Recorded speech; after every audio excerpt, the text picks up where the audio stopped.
J'ai joué ici à Tour et Taxi pendant des années, toute mon enfance je l'ai passé ici. Donc ça représente beaucoup, ça représente aussi la diversité, ça représente la multiculturalité, ça représente les musiques du monde. C'est ici voilà, qu'on peut vibrer à Bruxelles et j'adore ce festival. Quand je serai plus ministre, je serai encore une festivalière de ce festival, je l'apprécie beaucoup.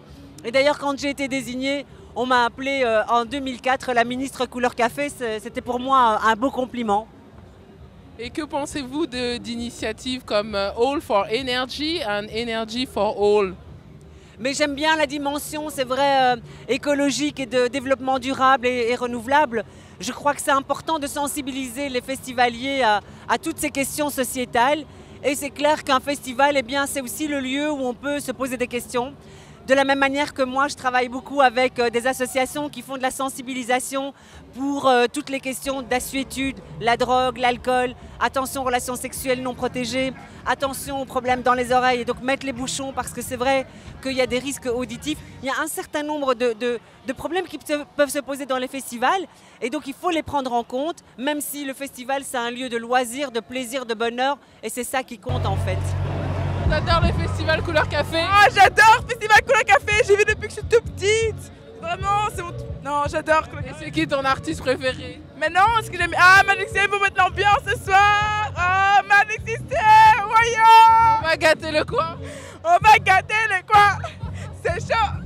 En fait, je les connaissais tout le début. Vous connaissez On dit premier Gaou n'est pas Gaou. Ah, mais je connaissais cette chanson et après j'ai commencé à aimer. Mais ils ont un peu changé de style, mais... Et t'aimes Couleur Café? Tu viens souvent? Ouais, c'est ma 3e fois.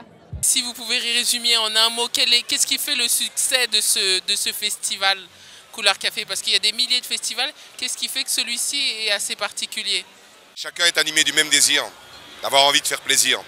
Et je pense que ce désir-là se ressent dans la manière dont les choses sont mises en place.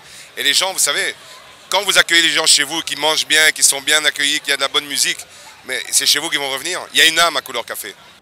Vous êtes une fervente militante de l'égalité des chances et des genres entre hommes-femmes. Est-ce que finalement la musique, ce n'est pas le trait d'union entre toutes les communautés et ce n'est pas le meilleur moyen d'effacer toutes ces inégalités?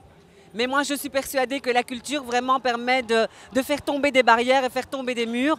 Parce que la culture, c'est vraiment le lieu commun de tous les humains. C'est la culture qui nous fait vivre, qui nous fait exister. Et je crois qu'à travers la culture, on peut vraiment faire passer beaucoup de messages. Et on sait aussi, même dans des zones où il y a des conflits, même entre des pays où ça ne se passe pas toujours très bien, on sait que la culture peut resserrer les liens. Et je crois que c'est vraiment le point de départ et je pense que c'est vraiment utile de continuer à soutenir le secteur culturel parce que c'est vrai, c'est là que les choses se passent, c'est là qu'on peut faire tomber des barrières qui sont parfois tabous dans notre tête. Eh bien, c'est un pari très réussi parce que l'interculturalité est le maître mot de ce festival. Nous vous remercions. Merci à vous. Au revoir, Belle Africa. Vous aimez Couleur Café? Oui.